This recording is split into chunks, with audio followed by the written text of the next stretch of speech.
Est-ce qu'on a tous un don?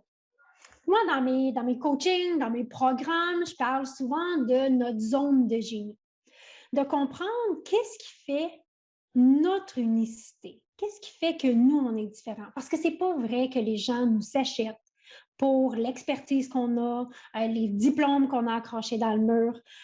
Au contraire, les gens qui rentrent dans notre univers, les clients qui rentrent dans notre univers pour ça, repartent aussi à cause de ça. Donc, un client qui rentre pour le prix, bien, il ressort pour le prix. Le client qui rentre parce qu'on a une expertise bien précise, bien, ça va répondre à un besoin momentané bien précis. Donc, comment est-ce qu'on découvre notre unicité? Je trouve que c'est une question qui est fondamentale en affaires parce que les humains font affaire avec des humains. Donc, cette semaine, j'ai invité un ami à moi qui s'appelle André Roberti, qui est un coach qui accompagne justement les coachs et les entrepreneurs à découvrir, mettre au jour et mettre de l'avant leur don, leur unicité qui est bon pour eux, mais aussi qui est bon pour leur business. André, un énorme merci pour avoir accepté mon invitation aujourd'hui. Dis, Sarah, avec grand plaisir. Je suis très heureux de parler de ce qu'on va parler, puis je suis très heureux de passer ce moment avec toi et puis avec vous tous. Nice. Fait que dis-moi, où es-tu sur la planète présentement? Je suis dans un fauteuil extrêmement confortable, dans une chambre d'hôtel dans le sud du Portugal. Ah, on va rêver un petit peu avec toi. Tu sais. André, avant qu'on rentre dans le vif du sujet aujourd'hui, si je pouvais te demander de te présenter pour que les gens puissent te découvrir. Euh, je fais plusieurs choses. Je fais plusieurs métiers. J'ai un métier de coach, j'accompagne des personnes. J'ai un métier de mentor où je montre le chemin vraiment à toute une série de coachs qui veulent se faire connaître. Mm. J'ai un métier de formateur, donc j'ai fondé une école de coaching où je forme des personnes à devenir coach de vie. Et puis, j'ai un métier de conférencier aussi, qui est certainement mon métier le plus de cœur, qui est de partager des messages, inspirer, générer des transformations en étant sur scène face à un public. Donc voilà un petit peu pour ma part. Je vis au Portugal, en Europe. Présentement. Ouais, pour l'instant, c'est vrai, et j'ai une affection profonde pour le Québec, parce que j'imagine qu'il y a beaucoup de Ben Québécois, oui. Québécoises qui vont nous regarder. Il faut que tu saches, mais peut-être que tu le sais dans la conférence que tu avais vue de moi, j'avais toujours le rêve de venir au Québec, Sarah, et parce que vous êtes sur un continent où l'entrepreneuriat est beaucoup plus fluide, évident qu'en Europe. Mm. Et j'aime cette mentalité d'entrepreneur plus qu'en Europe. Et donc, j'avais toujours caressé le rêve d'aller au Québec. Mais j'étais un peu inquiet par rapport à la météo. Moi, je suis quelqu'un qui adore le soleil. Et donc, je suis venu au Québec pendant 3 mois, en plein hiver, du mois de décembre au mois de février. Et je me suis dit, si ça se passe bien, si cet échantillon-là fonctionne, ça ira toute l'année. Mais c'était vraiment très, très, très, très, très froid. Donc, il faudrait que les Québécois viennent tous dans le sud du Portugal. Là, je serais le plus heureux du monde. On peut peut-être organiser quelque chose comme ça. Mais oui, on a de la belle température pour tous les goûts, mais pas tout en même temps. Tu sais, là, C'est ça. on C'est s'habitue. bien. André, tu accompagnes beaucoup les gens et aussi les entrepreneurs pour trouver leur don, trouver leur unicité. Puis la première question qui me brûle les lèvres, c'est est-ce que tout le monde a vraiment un don, une unicité? C'est une bonne question, Sarah. Moi, dans ma philosophie, dans mes convictions personnelles, j'ai envie de te dire oui, j'en suis convaincu à 100%. Mm. Alors, est-ce que c'est vrai ou pas? J'en sais rien. Mais en tout cas, ce filtre-là que j'ai de me dire ça me fait rencontrer chaque personne avec des lunettes qui sont celles de cette personne est unique en quelque chose, essaye de découvrir en quoi. Tu vois? Et mais je ne sais pas si c'est vrai ou pas. Mais en tout cas, depuis que j'ai ce filtre-là, chaque personne que je rencontre, oui, j'ai la conviction que cette personne-là en particulier, elle a quelque chose d'unique en elle et d'exceptionnel, qui la rend différente de tout le monde, en fait. C'est venu il y a, j'ai pas ça depuis que je suis jeune. J'ai eu ça, j'ai développé ça en lisant un bouquin qui s'appelle La magie de voir grand. Oh, je vais le mettre sur ma liste. C'est un magnifique bouquin. Et le bouquin explique vraiment, il dit, vous avez chacun quelque chose d'exceptionnel à proposer au monde, allez à la rencontre de ça et construisez votre carrière là-dessus. Et en Mm. fait, vous aurez un succès infini. Et ça m'a fort parlé et j'ai adopté l'idée. Et depuis, c'est vrai que c'est devenu une conviction. Et dans l'école, dans les coachings, dans tout ce que je fais, c'est toujours de cette base-là que je pars. C'est qu'est-ce, qu'est-ce qui rend la personne en face de moi unique? Quelles sont ses ressources exceptionnelles? Quels sont ses dons? Et je trouve que c'est un filtre qui est vraiment intéressant à voir dans la vie parce que je ne sais pas vous au Québec, mais ici en Europe, on a tendance à, je ne sais pas si ça fait partie de notre éducation ou la société, mais on a tendance à mettre notre focus sur qu'est-ce qu'on peut corriger, qu'est-ce qu'on peut Oui, ici optimiser, aussi. qu'est-ce qu'on peut travailler, qu'est-ce qu'on peut... Et en fait, on essaie toujours de corriger les choses qui ne vont pas. Comme s'il y avait quelque chose qui n'allait pas. Ouais. Et Oui. quand tu veux corriger ce qui ne va pas, bah, tu trouves toujours d'autres choses qui ne vont pas. Et puis alors, tu es dans un processus où tu essaies de corriger des choses tout le temps.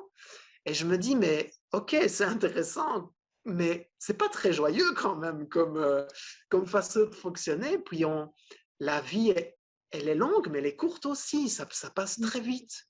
Est-ce qu'on est-ce qu'on mettrait pas du fun dans tout ça, du kiff, du plaisir, de la joie? Et je me suis rendu compte qu'en fait, en mettant mon attention sur les dons, les talents, les ressources, je me rendais compte que si on pouvait optimiser cette partie-là chez les gens, Mm. ça leur permettait de dépasser n'importe quel obstacle. Tu vois? Oh my gosh. Là, dans ma tête, ça vient de faire comme... Parce que oui, même ici, nous aussi, on a tendance à regarder sur qu'est-ce qui ne fonctionne pas, puis OK, comment est-ce que, tu sais, il y a telle affaire qui m'arrête, ou il y a telle, tu sais, je me bloque en telle façon, ou j'ai pas ci, j'ai pas ça, je fais pas ci, je fais pas ça. Tandis que si on tourne ça de bord, puis on dit, mais c'est quoi mes forces, c'est quoi mes dons, c'est quoi mes talents, moi j'adore votre expression européenne, le kiff, là, d'avoir du fun. Euh, dans le fond, je pense que notre unicité, elle habite dans cette zone de génie-là. Complètement. Il y a une autre anecdote qui m'a aussi continué à faire, à ressentir ça comme une vérité. Moi, je viens de Belgique. C'est un tout petit pays à côté de la France. Euh, Et en Belgique, si tu veux, on a eu une joueuse de tennis qui s'appelait Justine Henin. Alors, peut-être qu'on ne se rappelle plus forcément de son nom, ou alors il faut vraiment être amateur de tennis. Et cette petite joueuse, toute frêle, toute fragile, belge, nous a rendus très fiers parce que elle a commencé à monter dans le ranking mondial. Et un jour, son entraîneur et elle donnaient une conférence, et cette conférence-là était résumée dans un magazine. Et je tombe sur le magazine, et j'ouvre le magazine, je lis l'article, et ils expliquaient qu'en fait, Justine, c'était une joueuse de tennis comme toutes les joueuses, avec des résultats bons, mais pas exceptionnels. Et elle essaie d'atteindre le top 100 mondial. Et un jour, son entraîneur lui a dit, tu sais, on va arrêter de s'entraîner comme tout le monde s'entraîne, c'est-à-dire travailler ce qui ne va pas, corriger ce qui ne va pas, bosser à des heures, des heures, des heures.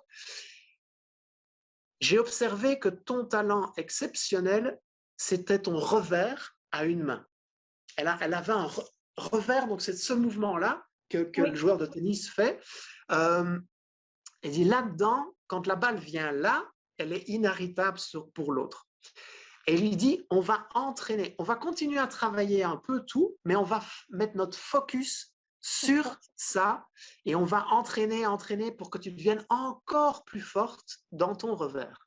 Et donc, ils ont complètement changé leur philosophie d'entraînement. Et là, elle a explosé, elle est devenue numéro 1 mondiale pendant presque 2 ans. Et ça m'a vraiment marqué, en fait. Et je me suis dit, waouh, mais c'est peut-être ça le secret. C'est d'aller à la rencontre de dans quoi on est naturellement bon et d'optimiser ça et le reste, le déléguer. Je sais pas par où commencer. Mais OK, je vais reprendre le dernier mot que tu as dit et le déléguer parce que les gens qui nous écoutent, c'est des entrepreneurs. Donc, l'entrepreneur, des fois, on pense qu'on doit porter tous les chapeaux et s'occuper d'absolument tout. Et de justement, si on prenait le temps de dire, OK, c'est quoi moi mes dons? C'est quoi moi mes forces, mes talents naturels? Puis mettre mes efforts, mes énergies là-dessus.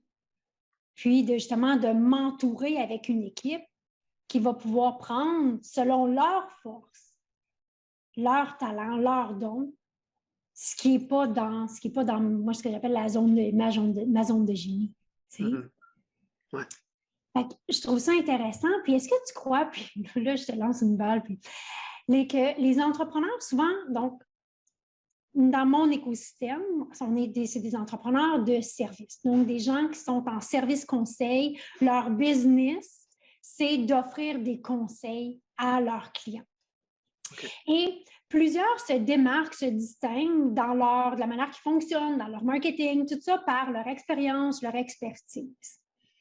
J'aimerais t'entendre, c'est quoi le lien entre ma personnalité et peut-être mon expertise? Est-ce que mes dons, je veux les communiquer dans l'expertise ou non? Ben, le truc, si on communique sur ces dons dans l'expertise qu'on a, on risque de mettre de côté une de notre plus grandes forces, qui est l'énergie qu'on dégage. Tu vois?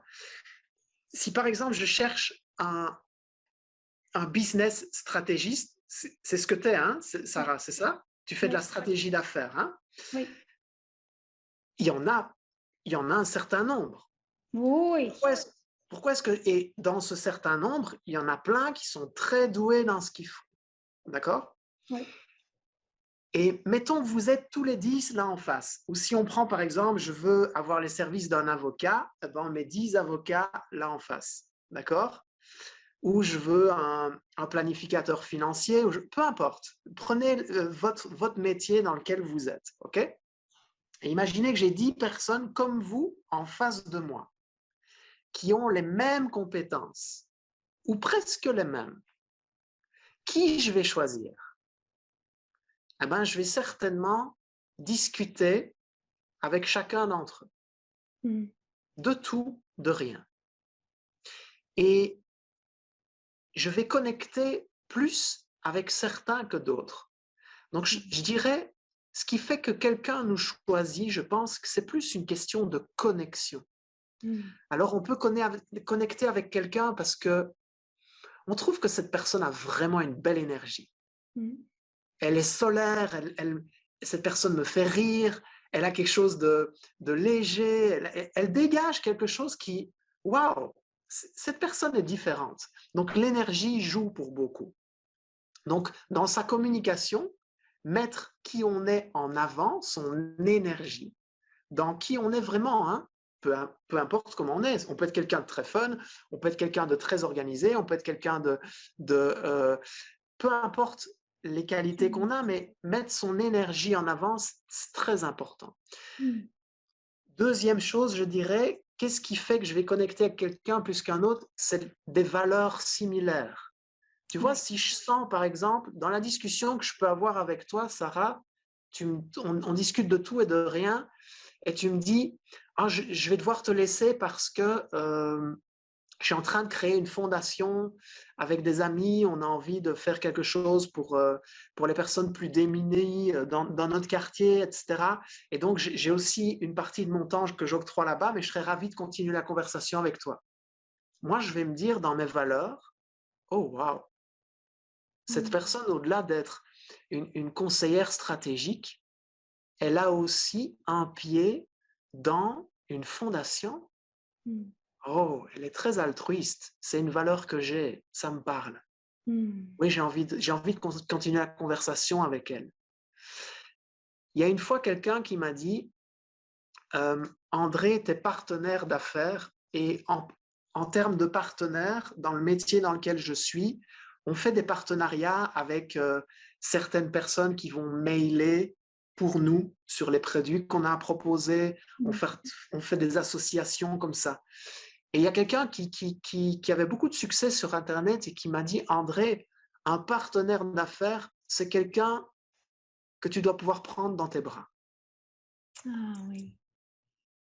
Et ça m'a marqué parce que on peut parfois avoir tendance à juste faire des affaires parce qu'on fait des affaires et que on a des sorties, il faut des rentrées et il faut que ça tourne et on a la tête dans le guidon. C'est Mais ça. essayons plutôt de se positionner à comment est-ce que les gens que j'ai envie de toucher auraient envie de me prendre dans leurs bras? Mm. Comment est-ce que je peux vraiment montrer qui je suis profondément? Je discutais avec je vais aller faire un coaching bientôt, là, au moment où on fait cette interview, dans une dizaine de jours. Je vais aller 3 jours en immersion avec une coach qui va m'accompagner sur mon image, OK? Mm. Pour harmoniser l'image sur les différents réseaux sociaux, etc., etc. Et elle me disait, tu sais, il n'y a pas longtemps, j'ai accompagné quelqu'un qui fait, je ne sais plus le métier que la personne faisait, est-ce qu'elle est esthéticienne ou je ne sais plus ce qu'elle faisait, mais des esthéticiennes, il y en a des milliers. Ben oui. Et elle dit, mais par contre, elle est passionnée par, je ne sais plus quel animal c'était, est-ce que c'était les tortues? Elle est passionnée par les tortues. Chaque fois qu'elle va en vacances, elle va visiter des tortues, elle renvoie des cartes postales à sa famille avec des tortues, elle fait la collection de plein de tortues chez elle. Elle est passionnée par ça. Et en fait, on a construit une communication où on a mis la tortue dans son univers de communication. Pourtant, on pourrait se dire, esthéticienne, tortue, il n'y a pas vraiment de lien. Mais on va joindre ce qui la passionne. Et ce qui la passionne, ça la met dans son énergie. Ça la met Mm. dans une énergie d'excellence. Tu vois ce que je veux dire?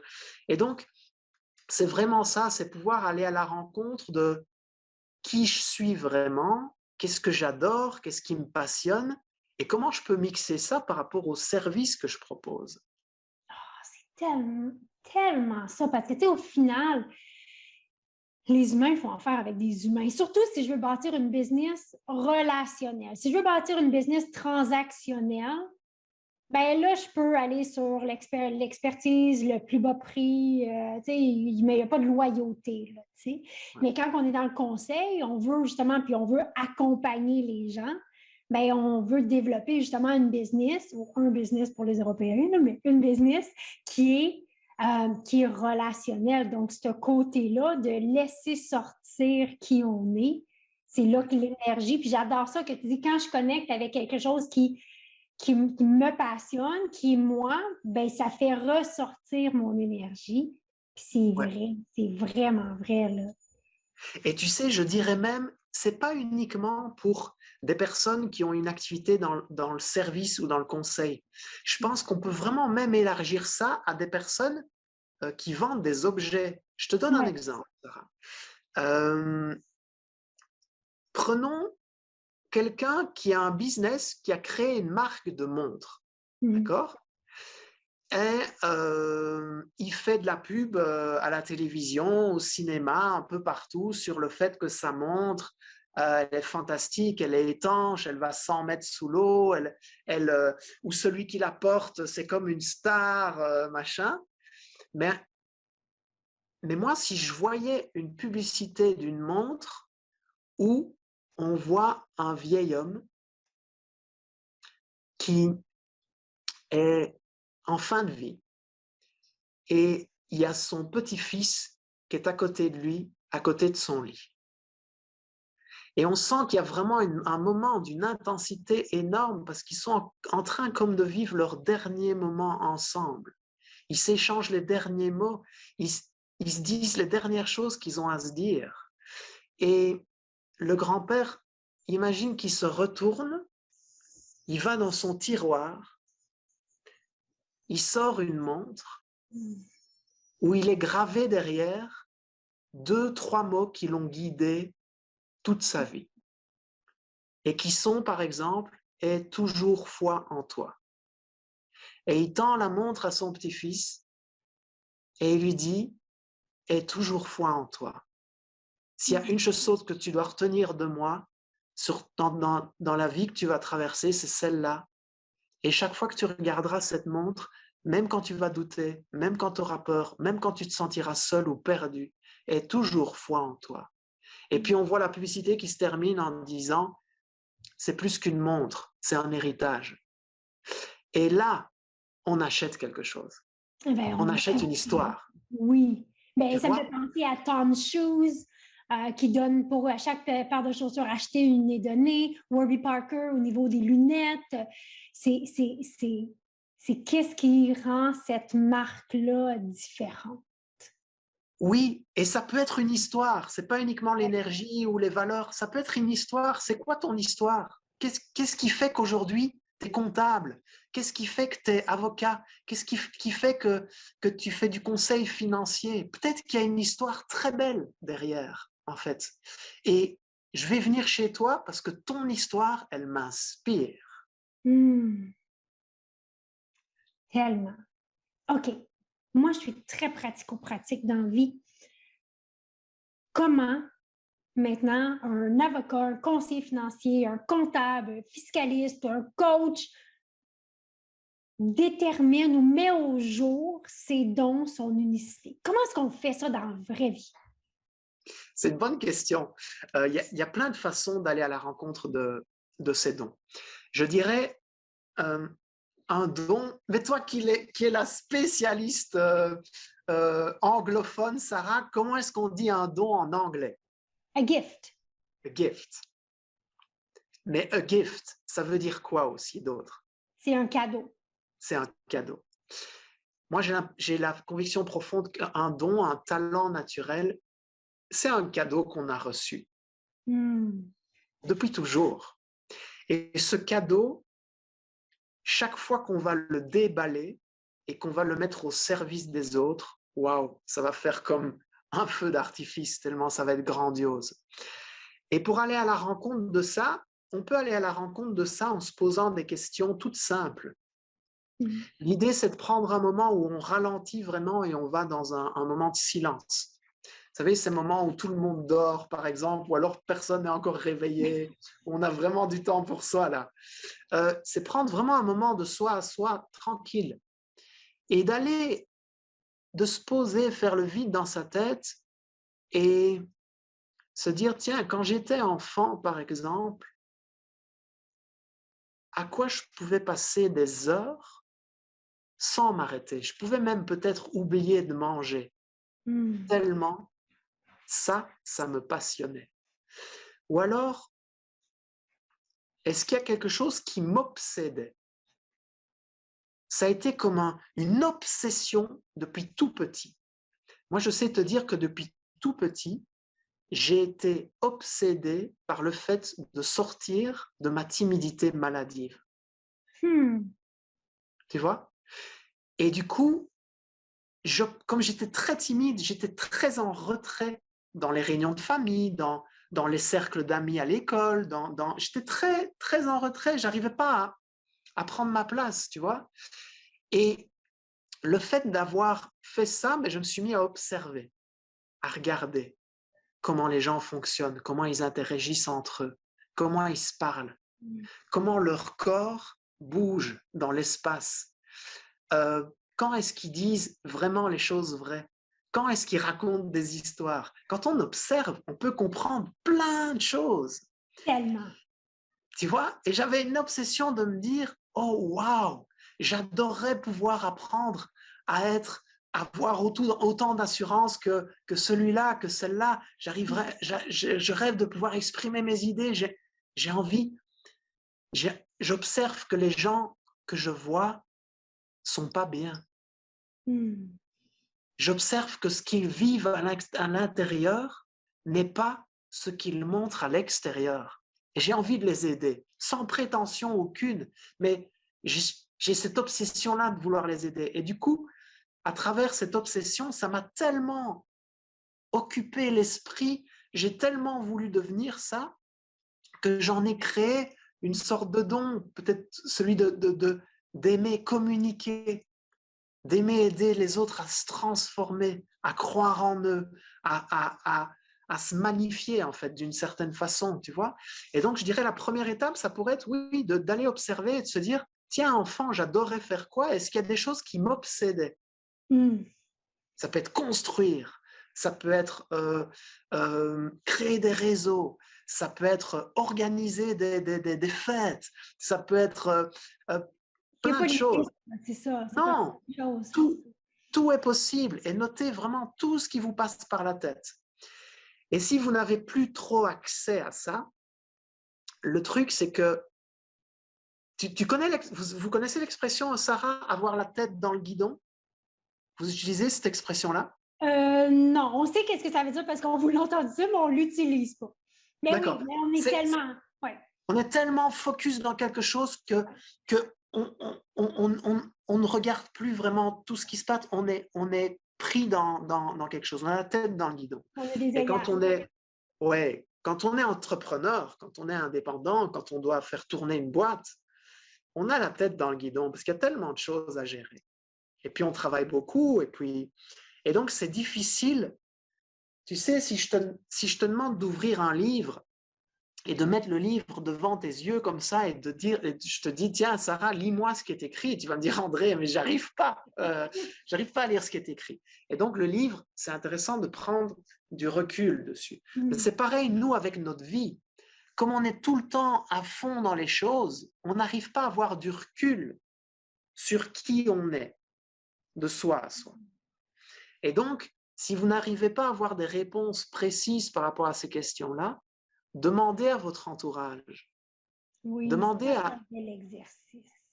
tu vois, Oui. ceux qui, en fait, et c'est un bel exercice, Sarah, et c'est tellement simple parce que quand on propose un nouveau conseil, quand on vend un nouveau service, quand on a un nouveau produit à vendre, qu'est-ce qu'on fait?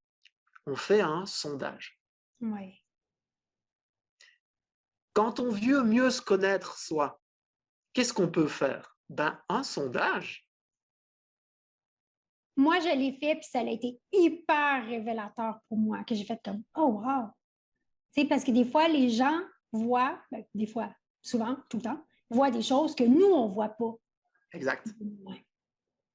Exact. Et puis, un talent naturel, Sarah, un don, une ressource, appelons ça comme on veut.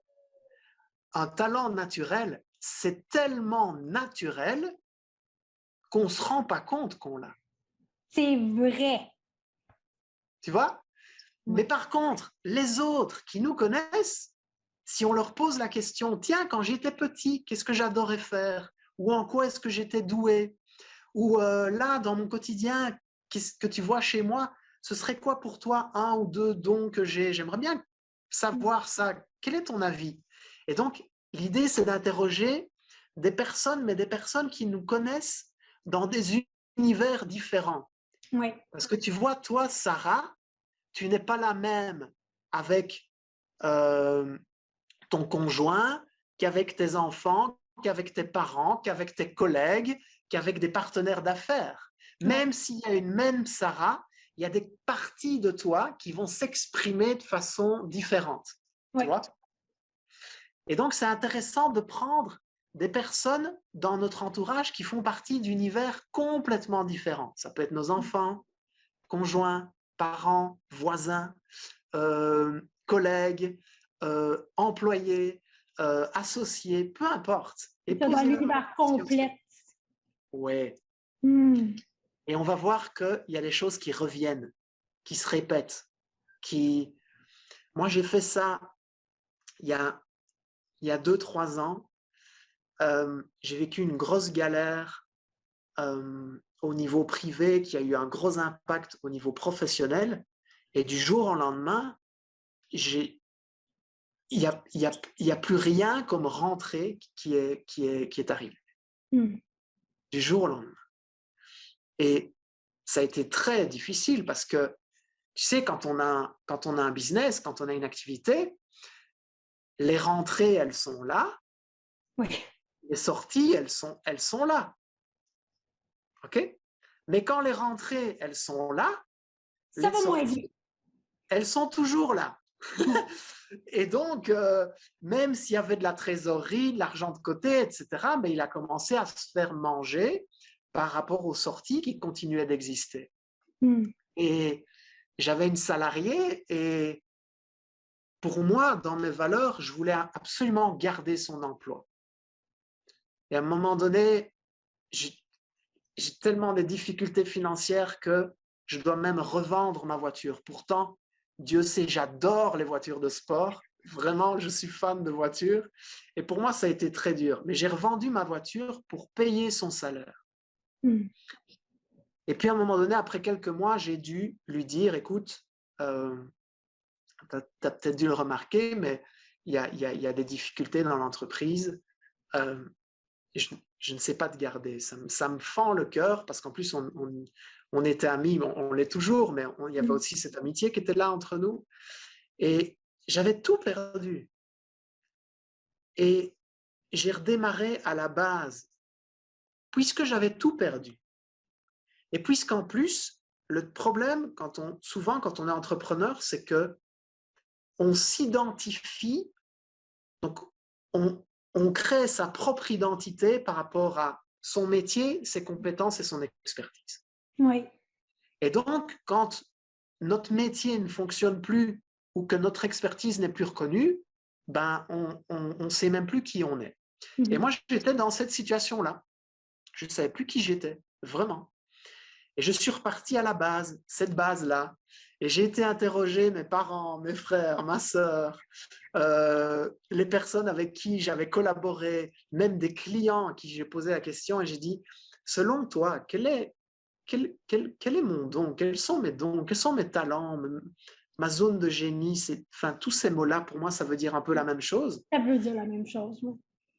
Et les réponses ont été incroyables, Sarah, incroyables.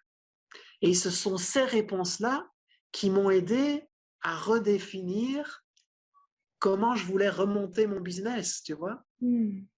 Et, waouh! Et depuis, c'est que du bonheur parce que il y a plus la pression que je pouvais ressentir dans ma façon de gérer les affaires que j'avais avant. Je suis dans la joie de faire ce que je fais. Tout ce qui n'est pas dans mes talents naturels, j'ai appris à le déléguer, Mmh. alors qu'avant, je voulais tout contrôler, tout.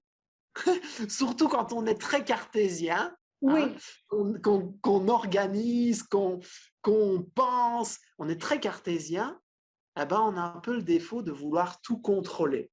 Les oui. finances, l'organisation, les réunions ceci, Être l'agenda informé là-bas. surtout, C'est épuisant, en fait. C'est pas ouais. une vie. Mais quand je focus sur mes dons, mes talents à moi, mais c'est fou comment il y a une simplicité qui s'installe. Ouais, Puis qu'après ça, oui, on voit la business qui fait ça. ouais. Tu sais? André, un énorme merci. Avec Vraiment, plaisir. c'est une entrevue qui est riche à écouter et à réécouter définitivement. Euh, parce qu'il y a des pépites là-dedans que pour ceux qui vont les prendre, ça va tout changer. Hmm. Ceux qui veulent en apprendre plus sur toi, qu'est-ce que tu fais, comment tu le fais, ils peuvent te trouver où sur le web? Alors, j'ai un site internet, www.andreroberti.com. Mhm. Et alors, sur le web, il y a plein de ressources qui se trouvent là-bas. Notamment, il y a un petit livret à télécharger pour aller à la rencontre de ses dons, de son talent naturel. Je suis aussi présent Super sur les réseaux intéressant en sociaux. passant. Super intéressant en passant. Tu l'as téléchargé, Sarah? C'est clair. Excellent, excellent. Puis les gens peuvent te Magnifique. trouver sur les médias sociaux aussi. Sur quelle Ouais, plateforme? sur, je suis surtout présent sur, je suis pas un, je dois me faire coacher pour Instagram. Je suis pas très présent sur Instagram. J'arrive pas à avoir du plaisir sur ce réseau social-là. J'ai l'impression que je dois faire des photos de la nourriture que je mange et des endroits où je suis pour avoir du succès sur Instagram. Et j'aime pas faire ça. J'adore mon intimité, tu vois. D'ailleurs, je me prends rarement en photo. Moi, je prends des couchers de soleil. Donc, je prends des couchers de soleil et je les mets sur Instagram. Mais à mon avis, c'est pas ce que les gens recherchent. Mais c'est plus sur Facebook, André Roberti, avec I, Parfait. ou sur YouTube, André Roberti aussi. Parfait. Je vais m'assurer qu'on mette tous les liens justement sous la description de la vidéo pour que les gens puissent aller explorer justement leurs dons, leur talent naturel.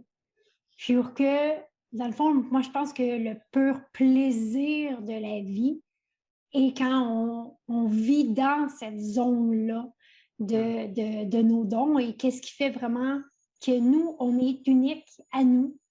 C'est quand Ouais. on est vraiment dans cette exploration-là de nos dons. Magnifique. Et tout le reste, on le délègue. J'adore ça, j'adore cette partie-là. Merci beaucoup, André, d'avoir accepté mon invitation. Et je te souhaite une belle journée au Portugal. Et merci, Sarah. Magnifique journée à toi aussi. Et magnifique journée à tout le monde qui nous regarde. Merci. J'espère que vous avez aimé la capsule. Si vous l'avez aimé, donnez-lui un petit thumbs up. Puis si vous aimeriez recevoir ces capsules-là et d'autres astuces, outils, ressources pour bâtir et faire croître votre pratique d'affaires, mais visitez notre site web pour vous abonner à notre blog. J'y parle de marketing, productivité, mindset. Dans le fond, tous les outils qu'on a besoin pour se propulser, s'amener à un autre niveau pour que notre business aussi passe à un autre niveau. Donc, votre mission cette semaine, c'est simple. Demandez aux gens autour de vous. Et là, oui, ça prend du courage, ça prend du guts. Mais c'est ça, être entrepreneur. C'est quoi les talents qu'eux voient en vous? Puis moi, je peux vous dire, j'avais déjà fait cet exercice-là et c'est magique. On découvre des choses que pour nous, on pense que c'est comme anodin, mais puisque c'est tellement naturel pour nous, ça semble anodin, mais c'est ça, nos dons. Donc, merci d'être ici semaine après semaine, puis nous, on se voit la semaine prochaine. Moi, je vais aller acheter le livre qui est recommandé. À la semaine prochaine.